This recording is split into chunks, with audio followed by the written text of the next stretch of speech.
Most personal trainers and online coaches hit a ceiling in their business, around about 5K per month. Anything above that starts crushing their mental health, wrecking their relationships, destroying their energy, and leaving them feeling burned out, stuck, and wondering if they're even cut out for growing a business. But it doesn't have to be this way. In this video, I'm going to teach you how to shatter that 5K per month barrier and start making the money you dreamed of when you first decided to go out on your own and build a business. I'm talking 30K per month and beyond without sacrificing your mental health, your relationships, or your sanity. Now, what I'm going to do is I'm going to work through the different stages up to 30K per month, and I'm going to break them down in terms of what you need to do when it comes to mindset, marketing, sales, and delivering your service. Those are the 4 core areas that your business is built on. Your mindset, how you market and get clients, how you sell, and how you deliver your service. So let's start at the very beginning. The most exciting thing about this phase is that you can realize that you can get paid to sell the stuff you're passionate about. It's one of the most exciting phases because you start to realize, hey, I can actually build a business. But the reality is, when it comes to mindset, you don't have confidence because you've never run a business before. You're afraid of leaving something that's maybe paying you a steady wage or a steady salary. And there's just a lot of uncertainty. When it comes to marketing, you don't know how to use words, you don't know how to grab attention. And when it comes to sales, you might be worried about hearing the word no. And when it comes to delivery, well, you probably got some fundamental skills, but your time is really taken up with a lot of one-to-one and back and forth with clients.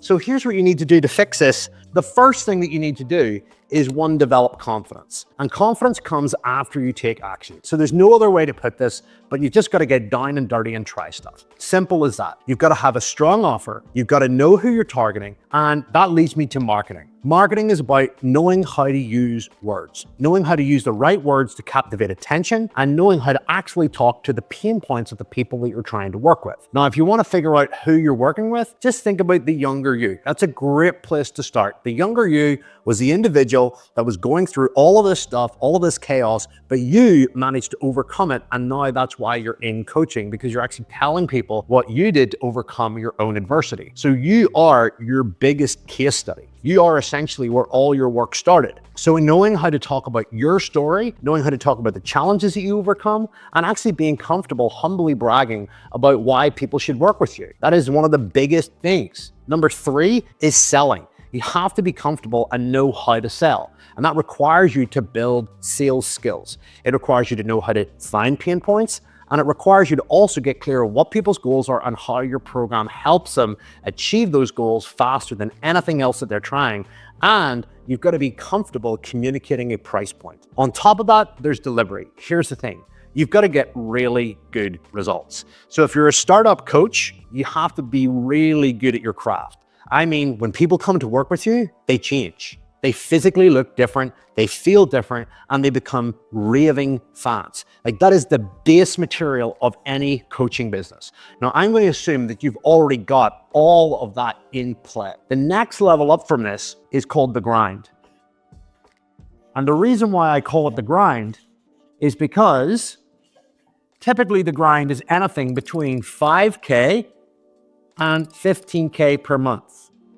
Now, here's a couple of things about this phase.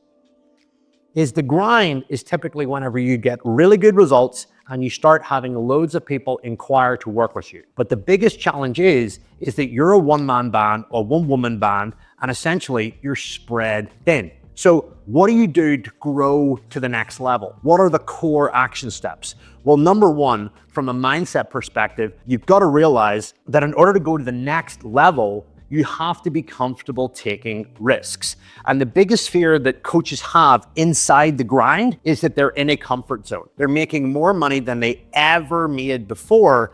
And the reality is they're scared to spend it. But the truth of the matter is, if you want to grow your business and you want to get your time back and have more freedom and be able to have a business that grows without you, and the secret to a great business is that the more clients you add to it, the more growth you experience, the less it relies on you. That's the secret. And that's what we're aiming for inside all of these videos on this channel, is how to build a real fitness business, not just a coaching hobby. So you actually have to develop the courage to be comfortable with taking risk. Now, when it comes to marketing, you have to figure out, who am I going all in on here?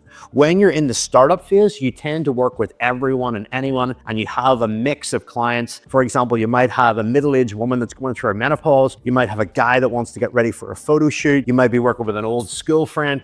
Heck, you might even be working with a couple of athletes. I remember back whenever I was a personal trainer and coach, when I was a startup, I was working with marathon runners, I was working with vegans, I was working with bodybuilders, I was working with a ton of different people. And you know what the problem was? It was really hard to serve all of them, because anytime that I wanted to share a message, I was like, what about the vegan guy? What about the marathon guy? This isn't going to be relatable to him. And it actually made delivery really tough. So when it comes to the grind, you've got to go all in on an area of the market that you know that you can serve. And it might feel like you're narrowing, but you're actually broadening, because you're becoming a specialist, and specialist gets paid more. Sales, here's what you need to do. Increase your pricing, right? If you've already grown through this phase and you've got demand and you've got insane results, double your pricing. Like, just straight up double it. Yes, it's going to be scary. Yes, you might think people aren't going to buy, but when you go all in a marketplace, you double your price point and you get the results to back it up, the biggest gap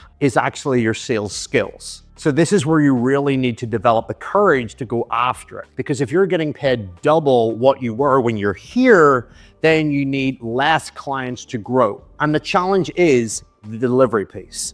At this point, you're probably doing everything. All your social media posts, all your chats, all your sales calls, all your check-ins. And the truth is, you actually can't grow. At this point here, this is dangerous. Why? Well, because if you're consuming social media, you've got a desire to grow. You've got people telling you that you should be doing these numbers, should be doing those numbers. You're seeing other coaches and trainers win. You will have a deep-rooted desire to grow based on your environment and what you expose yourself to. And you'll have a natural demand to grow as well, because you want to expand. But the problem is that you'll keep saying yes to opportunities, but you'll end up actually smothering yourself with too much work. You'll not have room to think. You'll not have time to process stuff. And you'll end up taking on too many clients and getting overwhelmed and spreading yourself thin. And then your service will go down, and then you'll start panicking when people start leaving. In conjunction with this thing that I talked about earlier, courage and having the ability to use your profit, use your money in your business to start investing in your business, those two things combined can be really scary.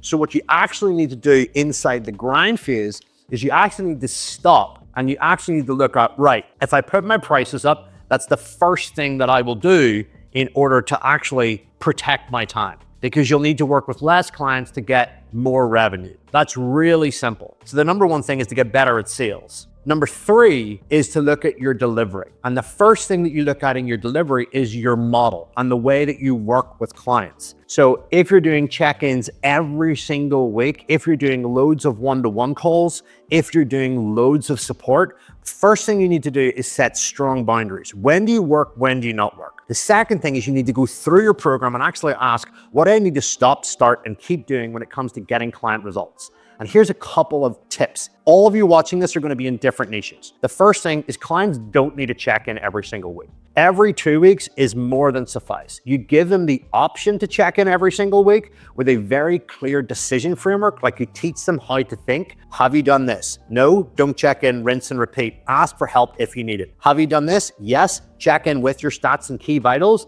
and ask for feedback. Has your weight changed or has your physique improved? Yes. Do you need to check in? No. Teach your clients how to think and how to ask for help. Because if they're just checking in every single week with pointless information or nothing that has changed when they haven't even implemented your system, then the reality is they haven't been taught how to think, and they're just checking in for the sake of checking in. And that takes you away from growing the business. So you've got to carve out this time, first of all with price, second of all with model, and figuring out what you need to start, stop, and keep. And that includes building boundaries, getting clear when you're checking in with clients, getting clear on what you don't want to do anymore. For example, if you offer clients one-on-one calls randomly throughout the day, pick a day that suits you. Pick a time block. Cut the calls down to 15 minutes. Say to clients, hey, I'm not doing calls anymore. I'm doing asynchronous communication. Here's how to ask a question. Here's how to frame your points. Because I can tell you this, if you're constantly jumping on one-on-one calls throughout the day, you're not serving your clients. You're actually building a business that you will grow to hate, because the more people that you bring in,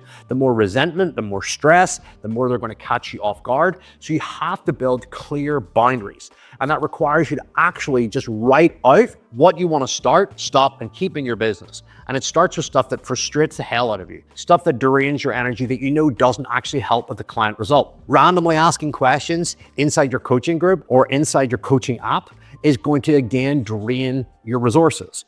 Look at the most common questions that are asked and build up core trainings around those questions. They don't need to be long. They could be 5 to 10 minutes. But if you front load and invest time into answering those questions, then you create prescribable pills that you can give your clients to literally solve that problem and teach them how to think, so that if it happens again, they don't come and ask you. So these are all the things that you need to think about first and foremost before you get to the main thing that's going to really, really grow your business. And that is hiring your first set of helping hands. Your first set of helping hands is going to literally transform your life. And I'm going to talk about that in just a minute. So please understand that anything below here is really about surviving. Even though you might be doing 5 to 15K per month, if you're tired, if you're waking up on a Monday super anxious, loaded with client one-on-ones, you've built yourself a prison cell. Nobody wants to do that. And you need to actually shift from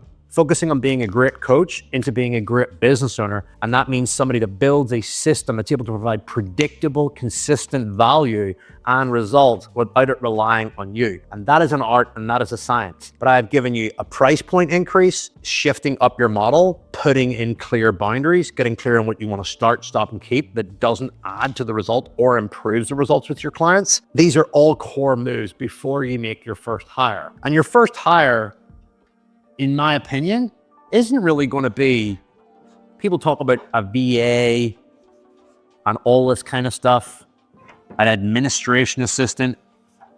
Honestly, what admin have you got to do as a personal trainer? Put some stuff in your diary. You can use Calendly and automated systems for that. Book flights. You can book your own flights for a little bit. You know where you're really going to be stuck? Is in doing client support, client check-ins, and chasing field payments. That's really where all your stress is going to be initially when you first start building your fitness business. So you actually need to replicate you. You need to build another you that you can use to essentially give you back the time to focus on the marketing and selling, right? We're not going to talk about 30K and above. We're going to talk about 30K and below here. So this phase here will literally go from 15 to 30K. And it comes as a result of, one, developing the mindset of being okay with letting go of control. Because if you try to control everything, the tighter you grasp the control, the more it will go against you. So you've got to be comfortable letting go of certain areas of the business that are ultimately holding you back. And the biggest constraint for coaches is, without a shadow of a doubt, coaching, fulfillment. We can talk about all the other layers like sales, chats, graphic design, writing your content in a different video. If you had another coach that was doing your check-ins, what would you do with that free time? How would you feel? And how confident would you be in actually accelerating the growth of your business? And some people will say, oh, well, that's not really ethical because you're bringing in another coach to coach on your behalf. Would you rather work with one person or would you rather work with a team? A team sounds more credible, a team is more credible, and a team can provide better value. Why? Because if it's a one-man band, you're going to fatigue, you're going to tire, you're going to get bored, you're going to get frustrated, and your ability to serve will waver. And if your ability to serve wavers, then you're in big trouble. So building a great team becomes an amazing leadership exercise and personal growth exercise. And that's what I said. If you want to go into the grow time phase, you have got to let go of trying to control everything. And you've got to master the art of delegation and leadership. When it comes to marketing, to be honest, there is very little that you need to do with marketing, because if you're already at this phase, you're probably already in demand. And the very minute that you hire someone and you buy back that time, you'll actually be able to handle more people. The reason why you can't grow from 5 to 15K and up is because you're the bottleneck. you're tired. Even though you want to grow, subconsciously the thought of more sales calls, more onboarding, and all of that kind of stuff, by the way, which can easily be fixed in your model of the stuff that you want to start, stop, and keep doing, you're the bottleneck. So marketing doesn't really need to change. I'm not going to talk about paid advertising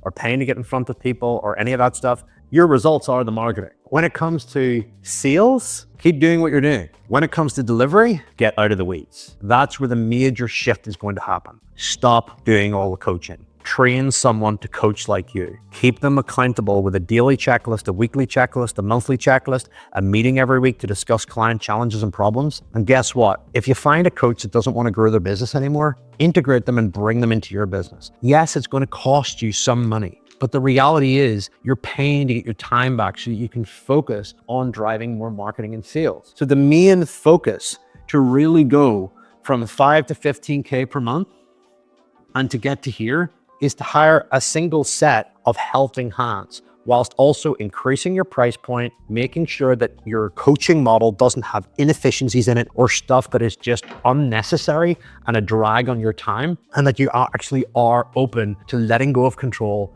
delegating, and building a real business. The jump from here to here can happen inside 6 weeks. It can happen even sooner. But the problem that a lot of coaches have is that when they're making good money, they're making loads of profit, they're usually obligated to do check-ins, one-on-one calls, marketing, sales calls, and they're completely glued up. They are stuck. But here's where the masters come in. The masters are okay with, hey, I'm closing my books. I'm not going to take on any more clients. I'm going to work with what I've currently got, streamline it. And at the side, I'm going to put my price point up. I'm going to stop doing stupid, repetitive stuff that doesn't serve me or doesn't serve the clients. I'm going to clean up my model. I'm going to improve my onboarding. I'm going to create training assets that ultimately educate them. I'm going to store them somewhere that ultimately clients can see. I'm going to start prescribing them. I'm going to shift my check-ins from 1 a week to 1 every 2 weeks. I'm going to teach my clients how to acknowledge whether or not they need a check-in or not. The time that that's going to buy you back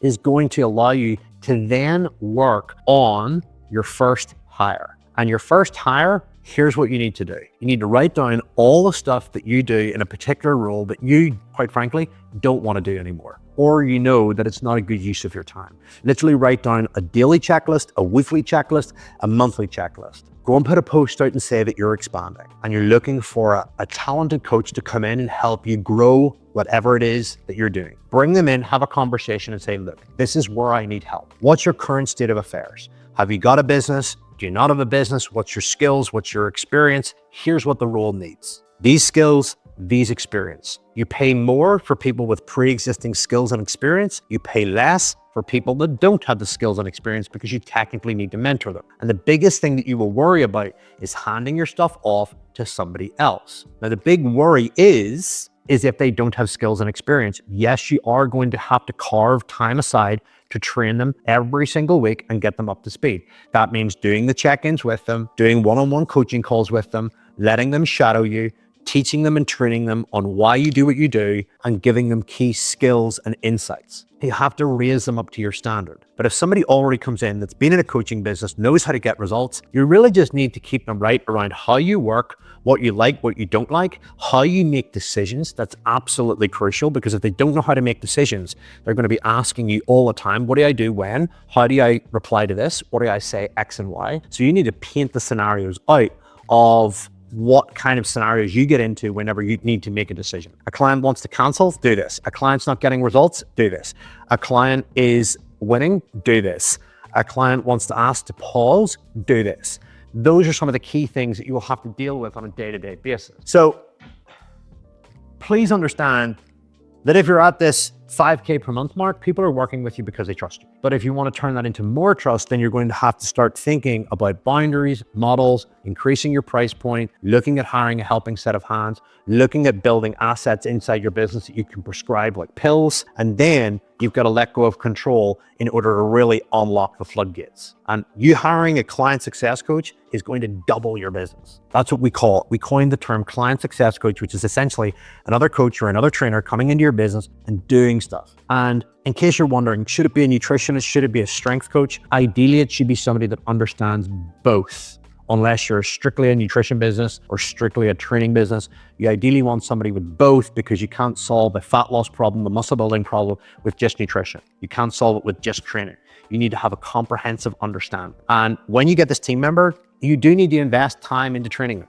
You do need to put them on courses. You do need to prescribe them books. And you might be worried, oh, if I teach them all this stuff, they're going to run away with my clients. Again, mindset issue of going from the grind to guru time is letting go of control and actually being comfortable with that. So what? Even if you teach them everything that you know, building a business requires learning marketing, learning sales, learning how to build a team, learning how to manage your own mindset, learning how to know finance, all of these things, which you'll learn on this channel. And by the way, if you aren't subscribed and you do run a coaching business, I would really advise that you subscribe to this channel, because it's loaded with real business building stuff.